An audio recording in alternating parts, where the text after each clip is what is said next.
DJ Praveen.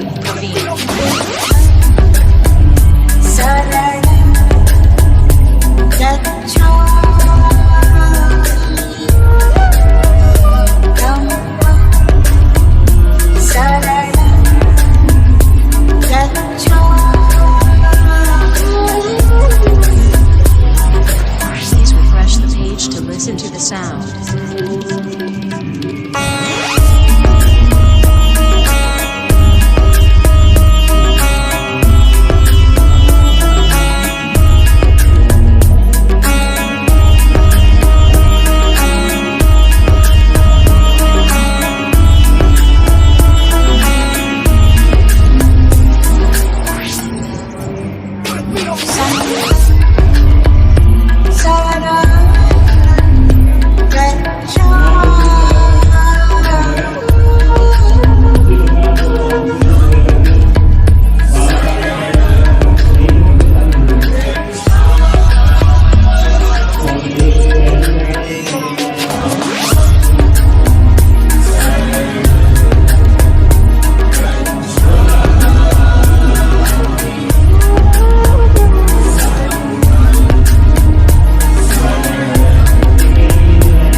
To listen to the sound.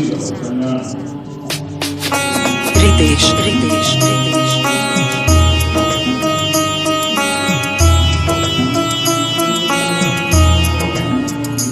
And Praveen.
हमें मौका मिला है भगवान बुद्ध के सामने बैठने का और पुण्य अर्जित करने का, क्योंकि वो आदत है, समय संबुद्ध है, भूत और भविष्य को जानने वाले, वो सर्वज्ञाता है।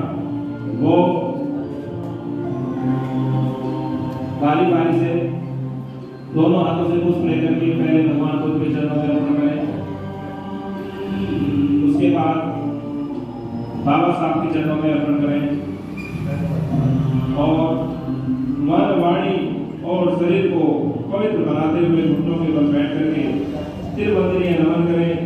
पहला नमन सर के ऊपर, दोनों हाथ जोड़ करके, दूसरा चेहरे के सामने, भाव तो सब मंगल रखन को सब देवता, सुखी रहो। इसी प्रकार जो लोग रहते हैं वो भी नमन कर सकते हैं। आज बहुत ही महत्वपूर्ण दिन है बौद्धों में और श्रमण संस्कृति के लोगों में। आज का दिन एक भव्य समारोह त्योहार के रूप में मनाया जाता है। आज के दिन बुद्ध पूर्णिमा का दिन है और आज बुद्ध पूर्णिमा का दिन है। इसी दिन भगवान बुद्ध का जन्म हुआ था और इसी दिन भगवान बुद्ध ने ज्ञान की प्राप्ति की और आज ही के दिन भगवान बुद्ध ने महापरिनिर्वाण को प्राप्त किया। तो आज का दिन विशेष रूप से बौद्धों के लिए एक महत्वपूर्ण दिन है। आज के दिन लोग अपने गुरु को, अपने आचार्य को दान करते हैं, दान देते हैं। आज ही के दिन लोग जगह जगह पर खाना दान करते हैं, पानी दान करते हैं। आज के दिन लोग जो पिंजरों में पशु पक्षियों को रखते हैं, आज के दिन उन्हें आजाद कर देते हैं और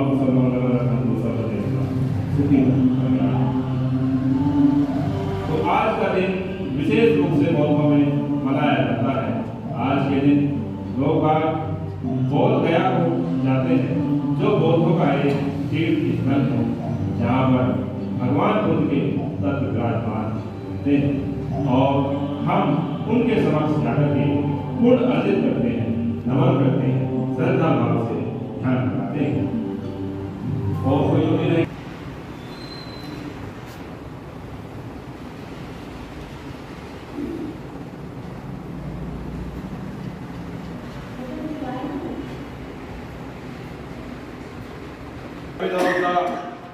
bring your presents. Now we pray. Namo Buddhaya.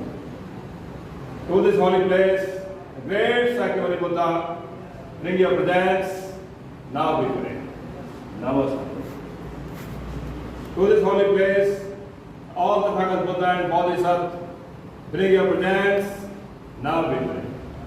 Namo all the Bhagat Buddha and Bodhisattva.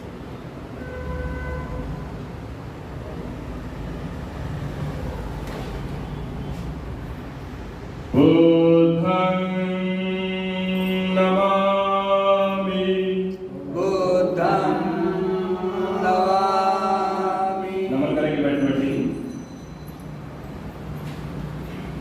धम्मं Namami.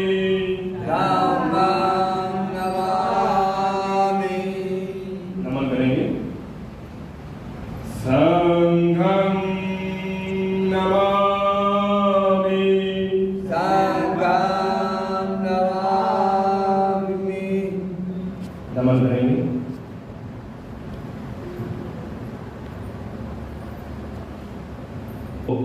हम उनसे क्षमा याचना और याचना नहीं करेंगे। तो मैं पहले आपसे क्षमा याचना कराऊंगा, उसके बाद याचना।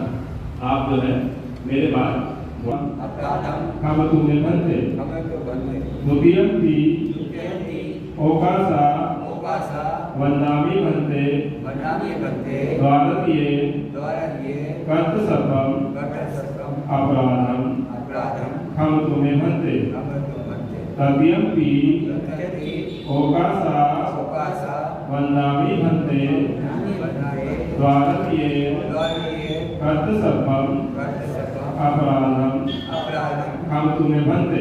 हमें तो बनते एक बार बैठे बैठे नमन करेंगे भगवान बुद्ध को। याचना ओकासा ओकासा अहम भन्ते अहमते त्रिशरणे तीर्थने सपंचशीलम पतिसम धम्मं याचामि धम्मयाचामि अनुग्रहम् अनुग्रहं कत्वाशीलम पत्रशीलं देवते भन्ते देववन्ते तुतीयम्पि तुत्यपि ओकासा ओकासा अहम भन्ते अहमते त्रिशरणे त्रिशरणे सपंचशीलम सपंचशीलं धम्मं याचामि धम्मयाचामि अनुग्रहम् अनुग्रहं कत्वाशीलम पत्रशीलं देवते भन्ते देववन्ते तदीयम्पि तुत्यपि ओकासा ओकासा अहम भन्ते अहमते त्रिशरणे त्रिशरणे सपंचशीलम सपंचशीलं धम्मं याचामि धम्मयाचामि अनुग्रहम् अनुग्रहं कत्वाशीलम पत्रशीलं देवते भन्ते देववन्ते यहं वदामि तहं वदेत् आप एक बार बोलेंगे अहम भन्ते एक बार नमन करेंगे भगवान को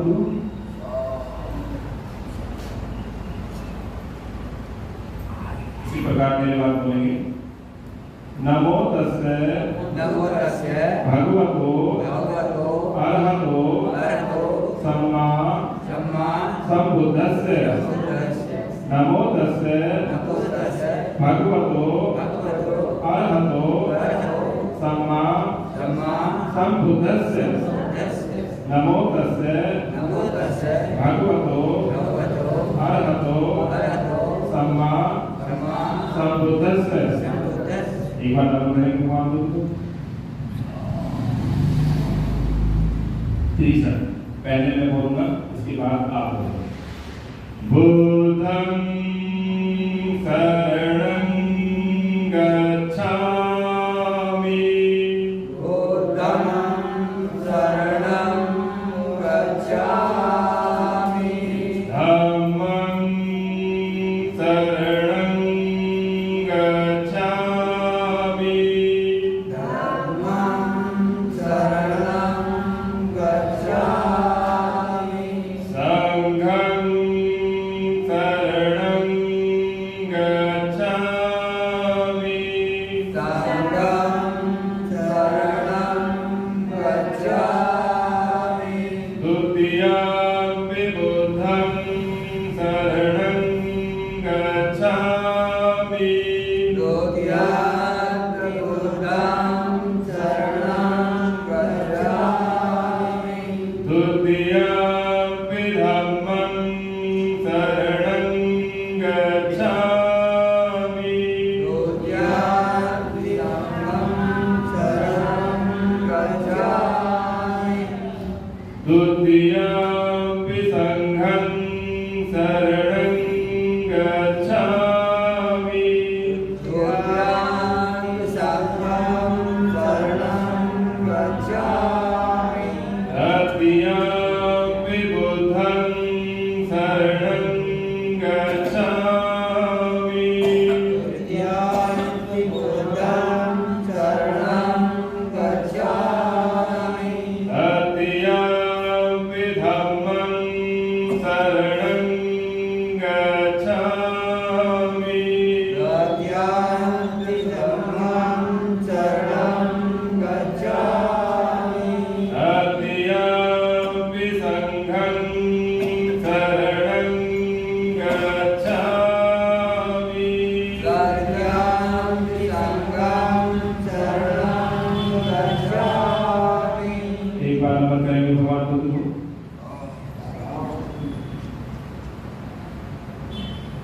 पंचशील पाणातिपाता वेरमणि पाणातिपाता वेरमणि शिखापदं समादयामि शिखापदं समादयामि आदेन दाना वेरमणि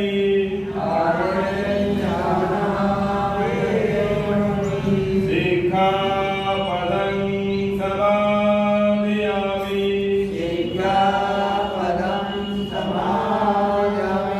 कामेषु मिच्छाचारा वेरमणि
सिद्धार्थ गौतम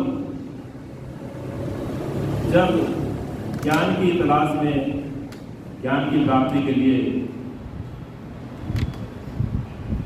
परिवर्तित हुए थे,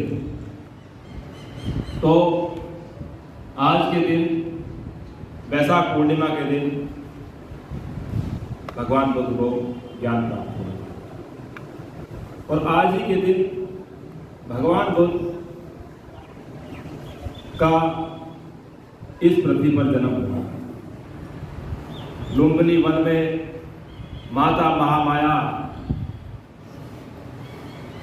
जब गर्भावस्था के पूरे दिन होने पर अपने मायके देवदास जा रही थी, तो बीच रास्ते में एक लुम्बिनी वन पड़ता है, जहां पर माता महामाया का मन हुआ कि इस सुंदर वन को देखा जाए और थोड़ी देर यहाँ पर विश्राम किया जाए, क्योंकि चलते चलते काफी समय हो गया था। तो इतना सुहाना मौसम था और इतना सुंदर वन बीच में पड़ा जिसका नाम लुम्बिनी वन था। माता ने पालकी से उतर के उस जंगल में जाना चाहा, उस वन में जाना चाहा, और माता उस वन में चली गई। माता की सखियां उनके साथ साथ वन में चली गई। माता महामाया ने माता को प्रसव पीड़ा होने लगी, जो बच्चा होने के समय पीड़ा होती है माँ को, उस तरह की पीड़ा उनको होने लगी। और माता महामाया ने खड़े खड़े ही एक बच्चे को जन्म दिया। सखियों ने, माता की सखियों ने चारों तरफ से घेरा बना करके माता की सुरक्षा की और एक बच्चे को जन्म दिया। एक दिव्य बच्चा जिसके अंदर महापुरुषों के लक्षण विद्यमान थे, उस बच्चे का जन्म हुआ और उसका नाम सिद्धार्थ गौतम पड़ा। सिद्धार्थ गौतम की माता बच्चे के कुछ ही दिन के बाद गुजर गई, माता का देहांत हो गया। सो सिद्धार्थ गौतम को उनकी मौसी महाप्रजापति गौतमी ने अपने बच्चे की तरह रखा, उसका लालन पालन किया। धीरे धीरे बच्चा बड़ा हुआ, उसने शिक्षा प्राप्त की, स्कूल में गुरुजी के साथ शिक्षा प्राप्त की, गुरुजी के पास जाकर के, और शस्त्र विद्या भी प्राप्त की। लेकिन एक घटना ऐसी घटी जब सिद्धार्थ की शादी हो चुकी थी और सिद्धार्थ को और उसकी पत्नी यशोधरा को एक बच्चा भी हुआ था। बच्चा का नाम था राहुल। उसके बाद 29 वर्ष की अवस्था में एक घटना ऐसी घटी कि जिससे सिद्धार्थ का जो जीवन था वो एकदम बदल गया। वहाँ पर एक रोहिणी नदी हुआ करती थी, जिस पर हर साल जल के बंटवारे के लिए झगड़ा होता था। शाक्य और कोलियों में झगड़ा हुआ करता था, जिनमें ये झगड़ा रहता था कि पहली बार हम पानी लेंगे इस साल, या अगली बार तुम पानी लोगे, और इसी बात पर जो है पानी के बंटवारे को लेकर के अक्सर झगड़ा हुआ करता था।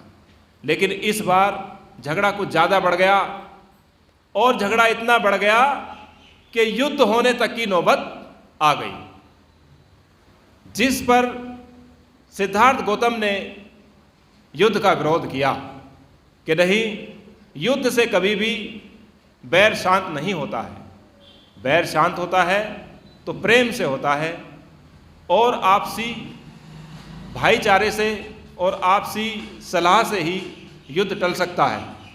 अदरवाइज युद्ध जो है किसी भी रूप से लाभदायक नहीं होता, हमेशा खतरनाक ही होता है। युद्ध से इंसानों की जान जाती है, खेत खेती ये सब नष्ट हो जाते हैं।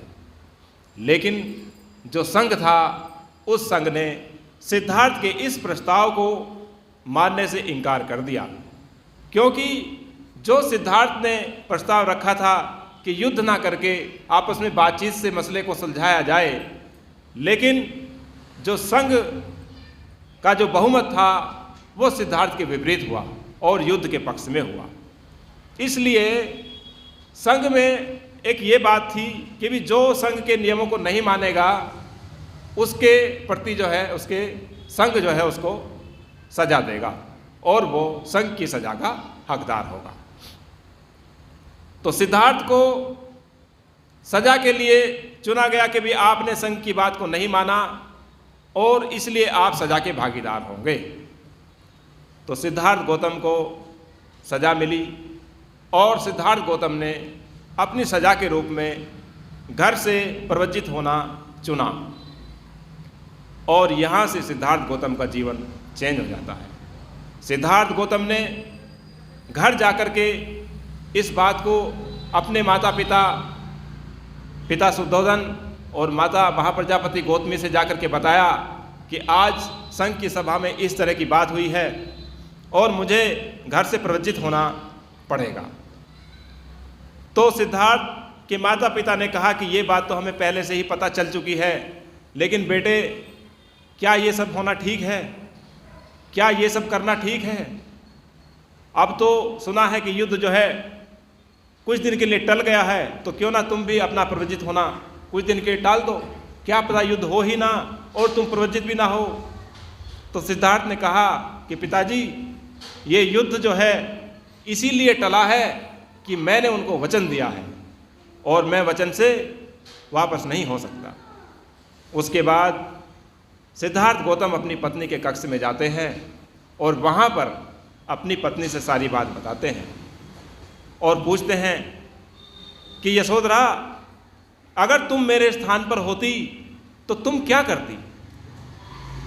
तो यशोधरा ने कहा कि आपने बिल्कुल ठीक किया और आपको ऐसा करना ही चाहिए था, इसलिए आप चिंतित ना हो, मैं आपके साथ हूँ और आप अपने पुत्र की भी चिंता मत करना। राहुल को मैं बड़े ध्यान रखूँगी और अपने माता पिता की भी चिंता मत करना, मैं उनका भी ध्यान रखूँगी, उनका भी ख्याल रखूँगी।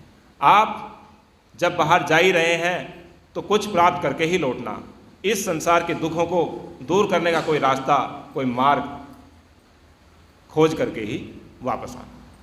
इस प्रकार सिद्धार्थ जो है घर से प्रवज्जित हो जाते हैं और जाते हैं वहाँ प्रकार की तपस्याएं कर, अनेक प्रकार का ध्यान लगाते हैं, अनेक प्रकार के लोगों से मिलते हैं, अनेक तरह के आश्रमों में जा और अनेक तरह के गुरुओं से शिक्षा लेते हैं और धीरे धीरे काफ़ी वर्ष गुजर जाते हैं और फिर एक दिन बोध गया में पीपल वृक्ष के नीचे सिद्धार्थ गौतम को ज्ञान की प्राप्ति होती है और इस दिन से ये दिन वैशाख पूर्णिमा का दिन होता है और इसी दिन से सिद्धार्थ गौतम को भगवान बुद्ध के नाम से जाना जाने लगा, क्योंकि इस दिन सिद्धार्थ गौतम को बुद्धत्व की प्राप्ति हुई और वो भगवान बुद्ध कहलाए।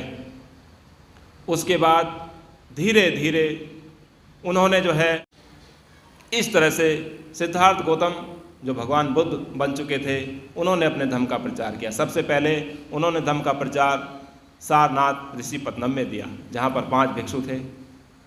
हमारी जो परंपरा है वो गुरु शिष्य की परंपरा है। श्रवण संस्कृति की जो परंपरा होती है वो गुरु शिष्य की परंपरा होती है। जब सिद्धार्थ गौतम छोटे बच्चे थे और अपनी जो स्कूली शिक्षा प्राप्त कर रहे थे, तो उस समय उनके जो प्रथम गुरु थे वो कौंडिन्य थे। लेकिन जब सिद्धार्थ गौतम बुद्ध बन गए, बुद्धत्व की प्राप्ति हो गई, तो उनके सबसे पहले शिष्य कौंडिन्य ही बने। तो यही से कहते हैं गुरु शिष्य की परंपरा। गुरु जो ज्ञान सिखाता है, जो ज्ञान दे सकता है, जो हमारे जीवन से बुराइयों को दूर कर सकता है, उसको गुरु कहते हैं। और गुरु वही होता है जो हमारे जीवन को उन्नति की तरफ ले जाए, जो हमारे कुसंस्कार हैं उनको दूर कर सके। इस प्रकार भगवान बुद्ध जो है कौंडिन्य के प्रथम गुरु हुए। और स्कूली टाइम में कौंडिन्य जो थे वो सिद्धार्थ गौतम के प्रथम गुरु थे। उसके बाद आज ही के दिन, वैशाख पूर्णिमा के दिन, कुशीनगर में भगवान बुद्ध ने महापरिनिर्वाण प्राप्त किया और उन्होंने अपने शरीर को त्याग दिया। इस तरह से जो वैशाख पूर्णिमा है उसको हम बुद्ध पूर्णिमा के नाम से जानते हैं, क्योंकि इसी दिन भगवान बुद्ध का जन्म भी हुआ था, भगवान बुद्ध को ज्ञान प्राप्त हुआ था और भगवान बुद्ध ने महापरिनिर्वाण भी प्राप्त किया था। तो बौद्धों में, श्रमण संस्कृति में महीने में 4 दिन ऐसे बताए हैं जो बहुत ही महत्वपूर्ण होते हैं। कौन कौन से हैं वो 4 दिन? एक अमावस्या का दिन है, 2 अष्टमी होती हैं और 1 पूर्णिमा होती है। ये 4 दिन बौद्धों में महत्वपूर्ण बताए गए हैं। वैसे तो ये 4 दिन और संस्कृति के लोग भी मनाते हैं, लेकिन वो दूसरे प्रकार से मनाते हैं। जो दूसरी संस्कृति के लोग होते हैं उन्होंने इन 4 दिनों को बड़े ही डरावने रूप में लोगों को समझा रखा है कि इस दिन पता नहीं क्या क्या आल बवाल होता है और उससे जो है लोग डरते हैं, पूर्णिमा वगैरह से लोग डरते हैं। और जो है उस तरह के लोगों ने जादू टोना, भूत प्रेत, इस तरह की बातें करके जो है लोगों को बरगलाया हुआ है और अपनी रोजी रोटी का साधन बनाया हुआ है। लेकिन भगवान बुद्ध ने कहा कि ये 4 दिन मनुष्य के जीवन में बहुत उथल पुथल मचाते हैं और अगर हम इन 4 दिनों में अपने मन को संयम रख सकें, अपने शरीर को संयम रख सकें, तो वो शक्ति हमें जो है महत्वपूर्ण कार्य करने में काम आ सकती है। जैसे आपने देखा होगा कि पूर्णिमा के दिन जब चांद अपनी पूरी शक्ति पर होता है, पूरे रूप में होता है, तो उसकी तेज रोशनी होती है। और इन दिनों चांद जो है पृथ्वी के नज़दीक होता है और जिसकी वजह से समुद्र में भी ज्वार भाटा आते हैं। आपने पढ़ा होगा, स्कूलों में आपने पढ़ा होगा कि ज्वार भाटा जो है पूर्णिमा के दिन सबसे ज़्यादा आते हैं। तो चांद की जो शक्ति है वो पृथ्वी पर अपना प्रभाव डालती है और पृथ्वी के जीव जंतुओं पर भी वो अपना प्रभाव डालती है। उसी प्रकार वो शक्ति हमारे इंसानों के ऊपर भी अपना प्रभाव डालती है। इस दिन इंसान का जो मन है वो काफ़ी उग्र होता है स्वभाव से।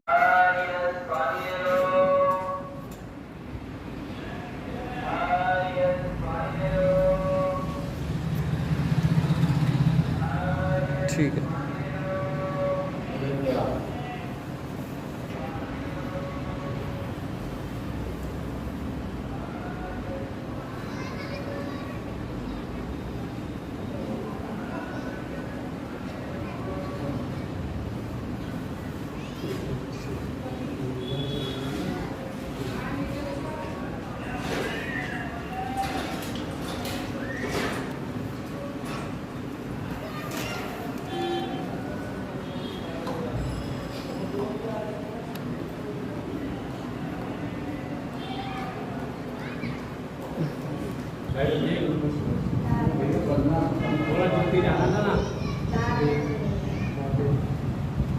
हो गया हो गया।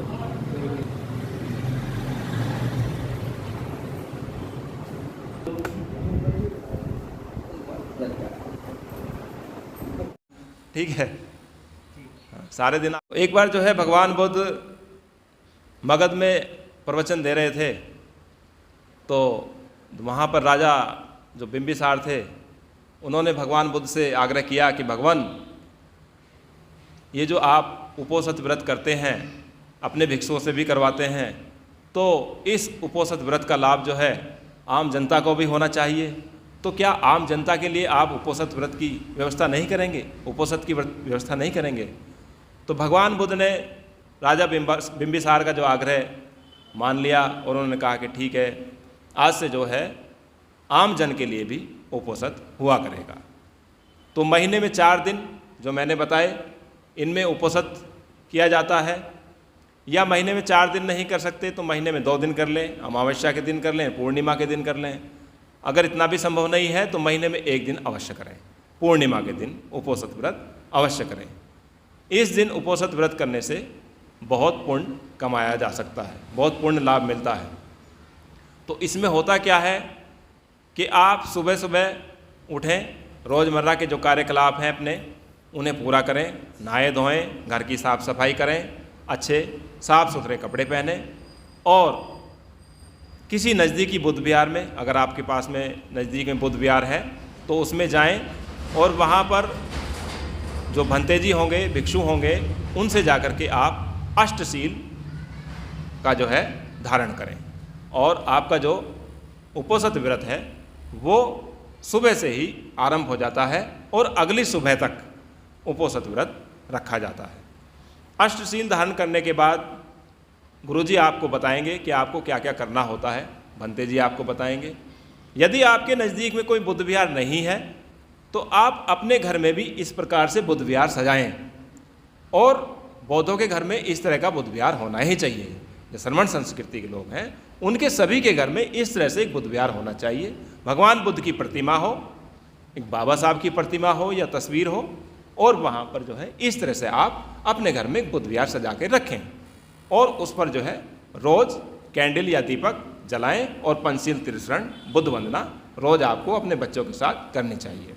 तो अगर नज़दीक में कोई बुद्ध विहार नहीं है तो आप इस तरह से अपने घर में एक बुद्ध विहार सजाएं और अपने घर में कोई शीलवान धम्माचार्य या बौद्धाचार्य या कोई गुरु या कोई शीलवान उपासक, श्रेष्ठ उपासक हो, उसको घर पे बुलाएं और उनसे जो है अष्टशील का धारण करें। या अगर आपके पास में कोई भी उपलब्ध नहीं है, कोई धम्माचार्य या भंते जी या श्रेष्ठ उपासक नहीं है, तो आप स्वयं भी भगवान बुद्ध की प्रतिमा के सामने नतमस्तक हो करके त्रिशरण और अष्टशील धारण करें। इस तरह से जो है आपका जो उपोषित व्रत है वो सुबह से आरंभ हो जाता है। और उसमें वो अष्टशील क्या होते हैं कि पहला तो यही होता है कि पाणातिपाता वेरमणि सिक्खापदं समादियामि, कि भाई हम जो है मन, वाणी और शरीर से किसी भी व्यक्ति को या प्राणी को नहीं सताएंगे। दूसरा शील है कि भी हम जो है किसी प्रकार की चोरी नहीं करेंगे। और तीसरा शील है कामेषु मिच्छाचारा वेरमणि सिक्खापदं समादियामि, कि भी हम जो है एक स्त्री पुरुष का पालन करेंगे। जैसे स्त्री है तो एक पति व्रत का पालन करेंगी और पुरुष है तो एक स्त्री व्रत का पालन करेंगे और इस दिन ब्रह्मचर्य का पालन करेंगे और किसी भी स्त्री पुरुष को गलत निगाह से नहीं देखेंगे, सबके प्रति सद्भावना रखेंगे, चाहे वो हमारी माता है, बहन है, बेटी है या कोई भी है, उनके प्रति हमारे मन में दुर्भावना नहीं आनी चाहिए। और चौथा शील है कि भी हम जो है झूठ नहीं बोलेंगे और किसी की चुगली नहीं करेंगे। पांचवा शील है कि हम जो है किसी भी प्रकार का नशा नहीं करेंगे, क्योंकि नशा जो है बहुत गलत चीज़ है। नशे से हमारा शरीर, हमारा परिवार, हमारा समाज, हमारा देश, ये सब बर्बाद हो जाता है। इसलिए हमें नशा बिल्कुल भी नहीं करना है। और उसके बाद छठा शील है कि भी हम जो है 12 बजे के बाद, दिन में 12 बजे के बाद, उस दिन जिस दिन हमने उपोषित व्रत रखा है, दिन में 12 बजे के बाद भोजन नहीं करेंगे अगली सुबह तक। अगर शाम को आपको लगता है कि कुछ लेना चाहिए, रहा नहीं जा रहा है, तो आप कोई लिक्विड, कोई तरल पदार्थ, दूध या दूध से बनी हुई चीज़ों को छोड़ करके कोई हल्का जूस ले सकते हैं इस तरह, या कोई ग्रीन टी है उसको भी ले सकते हैं। अगर चाय पीते हैं तो ग्रीन टी ले सकते हैं, नहीं तो हल्का जूस आप ले सकते हैं। और अगर आप रह सकते हैं तो आप पानी पीजिए, सबसे अच्छा है, ठीक है। उसके बाद जो सातवां शील है वो ये होता है कि भी हम आज के दिन किसी भी प्रकार का श्रृंगार नहीं करेंगे। हम केवल नहाएंगे धोएंगे और अच्छे साफ सुथरे कपड़े पहनेंगे, जो सात्विक तरह का आहार करेंगे और किसी प्रकार का क्रीम, पाउडर, तेल, इस तरह की चीज़ें हम अपने शरीर पर नहीं लगाएंगे। और जो आठवां शील है वो ये है कि भी हम जो है आज के दिन किसी भी प्रकार से कोई ज़्यादा गद्देदार सैया, सोने की जगह या ऊंचे स्थान पर सोना, ये हम नहीं करेंगे। इस दिन जो अगर हम सोएंगे तो ज़मीन पर सोएं, मोटा कपड़ा हो तो उसको बिछा करके ज़मीन पे सोएं, या कोई तख्त है तो उस पर कोई मोटा कपड़ा बिछा करके सोएं। ज़्यादा गद्देदार चीज़ें हों उन पे नहीं सोना है, ठीक है। तो इस तरह से हम उपोषित व्रत के दिन 8 सीलों का पालन करते हैं और ये 8 सील हमारे अगली सुबह तक रहते हैं। और बीच बीच में आप अगर किसी तरफ आपका मन जो है अगर मुड़ रहा है तो 8 सीलों को याद करें कि आज हमने 8 सील लिए हुए हैं और हमें इस तरह की बात बिल्कुल भी मन में नहीं लानी है, क्योंकि हमारे मन में अक्सर बातें उल्टी सीधी बातें आती रहती हैं। मन जो है हमारा कभी भी प्रेजेंट में नहीं होता, मन हमेशा हमारा भूतकाल में या भविष्यकाल में होता है। कभी भी देख लेना, मन या तो भूतकाल की सोचता मिलेगा या भविष्यकाल की सोचता मिलेगा। हम जहाँ पर हैं, जिस जगह पर हैं, जो कार्य कर रहे हैं, उस पर मन नहीं टिकता और मन 2 तरह की ही बातें सोचता है, एक प्रिय लगने वाली, एक अप्रिय लगने वाली। मन जो है हमेशा 2 तरह की बातें सोचता है कि एक जो प्रिय लगती है उसको सोचेगा और जो अप्रिय लगती है उसको सोचेगा। तो इसलिए बीच बीच में ध्यान रखें कि भी आपने अष्टशीलों का पालन किया हुआ है आज और उपोषित व्रत रखा हुआ है, तो आपके मन में इस तरह की भावनाएं नहीं आनी चाहिए।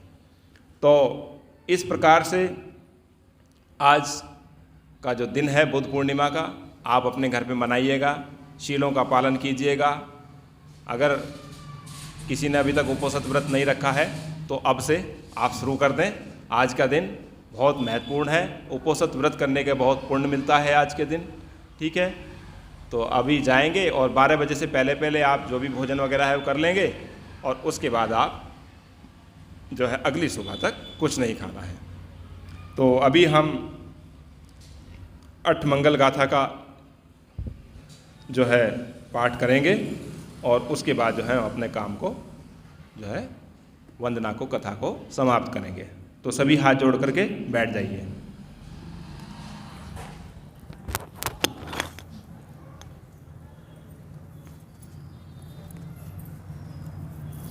पाठ करूंगा।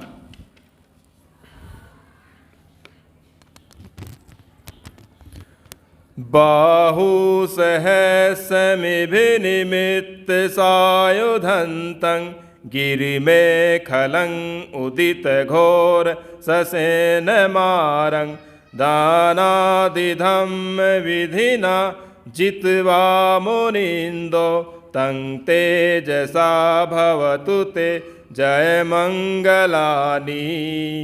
जिन भगवान बुद्ध ने हथियारों से धारण किए हुए सहस्र भुजा वाले गिरमेलखला नामक हाथी पर चढ़े हुए अत्यंत भयानक मार सेना को अपने दान आदि धर्म के बल से जीत लिया हो, उन भगवान बुद्ध के प्रताप से आपका मंगल हो, मंगल हो।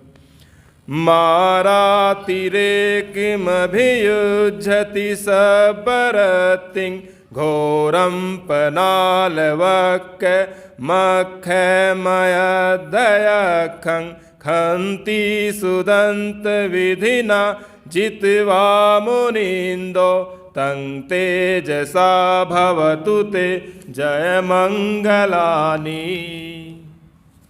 जिन मुनीन्द्र ने मार के अतिरिक्त सारी रात संग्राम करने वाले घोर दुर्दश और कठिन हृदय वाले आलवक नामक यक्ष को सहनशीलता और संयम के बल से जीत लिया, उन भगवान बुद्ध के प्रताप से आपका मंगल हो, मंगल हो।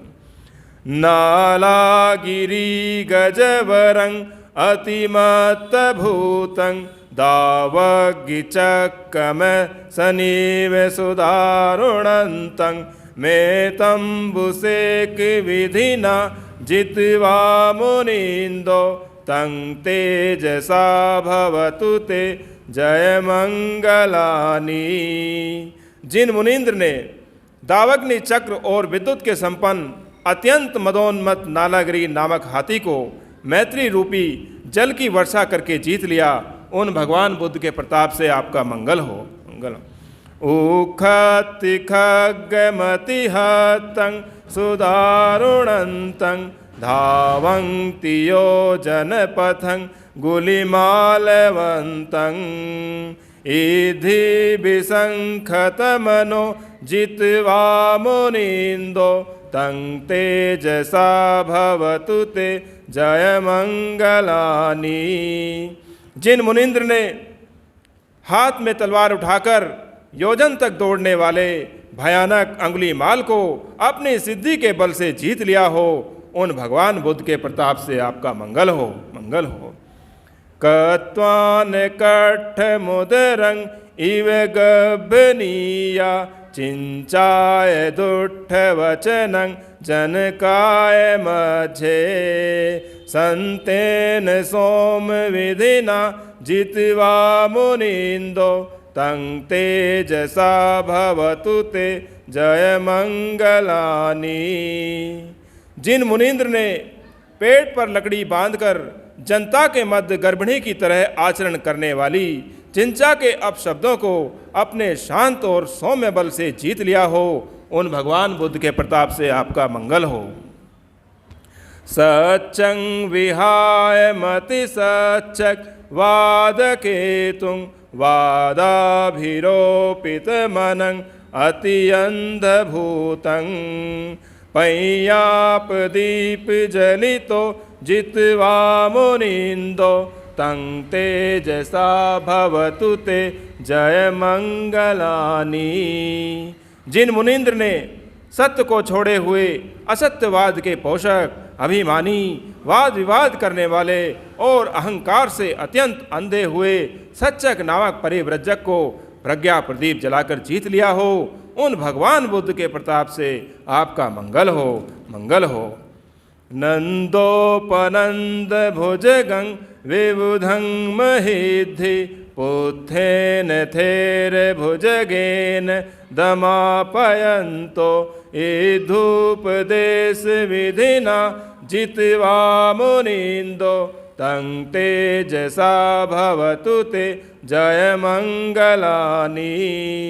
जिन मुनीन्द्र ने विविध सिद्धि संपन्न नंदोपनंद नानक वाले भुजंग को अपने पुत्र महठहतं ब्रह्मा विशुद्धि जुतमिद्धि बकाभिधानं याणागदेन विधिना जित्वा मुनिंदो तं तेजसा भवतु ते जय मंगलानि। जिन मुनीन्द्र ने भयानक मिथ्या दृष्टि रूपी सांप के द्वारा डसे गए विशुद्धि, ज्योति और सिद्धि शक्ति संपन्न बक नामक ब्रह्मा को ज्ञान रूपी औषधि देकर जीत लिया हो, उन भगवान बुद्ध के प्रताप से आपका मंगल हो, मंगल हो। मेरे बात बोलेंगे सभी। साधु साधु साधु। एक बार नमन करेंगे सभी भगवान बुद्ध को।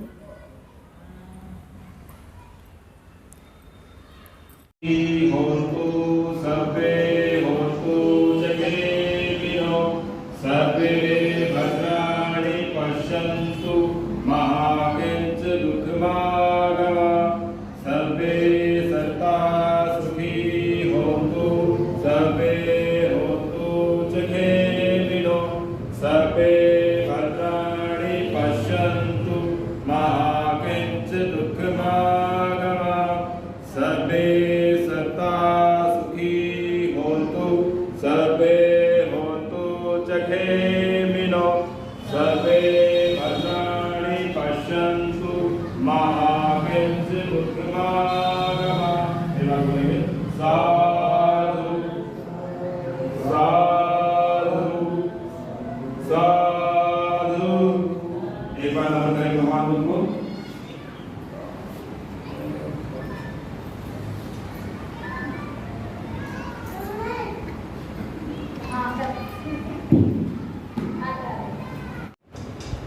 धर्म के लिए जो समय का दान दिया है उसके पूर्ण लाभ के लिए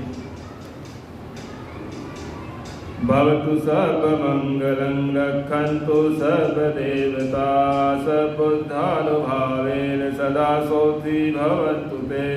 भवतु सर्वमंगलं रक्षन्तु सर्वदेवता सर्वधर्मानुभावेन सदा सोऽसि भवन्तु ते। भवतु सर्वमंगलं रक्षन्तु सर्वदेवता सर्वसङ्गानुभावेन सदा सोऽस्ति भवन्तु ते इच्छितं पतितं तुय्यं क्षिप्रमे समेच्छन्तु सभ्यपुरेन्तु चित्सङ्कप्पा चन्दोपन्नरसो यथा आयुरारोग्यसम्पत्ति सगसम्पत्तिमेव च ततो निर्वाणं सम्पत्तिं नाते समेच्छन्तु। सब प्रकार से आपका भला हो। सभी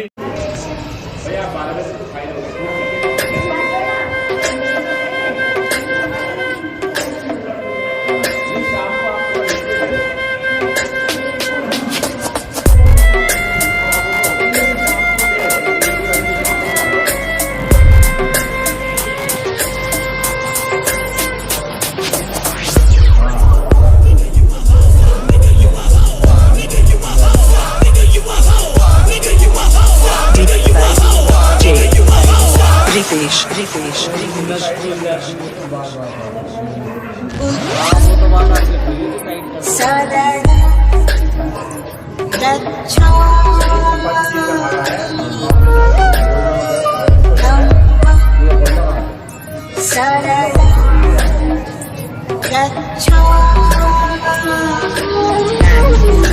DJ Praveen, Praveen, Praveen.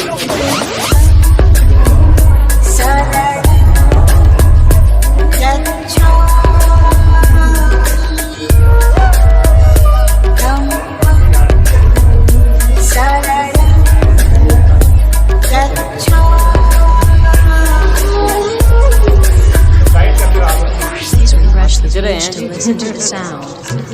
अब फोटो भी खींच रहा हूँ मैं।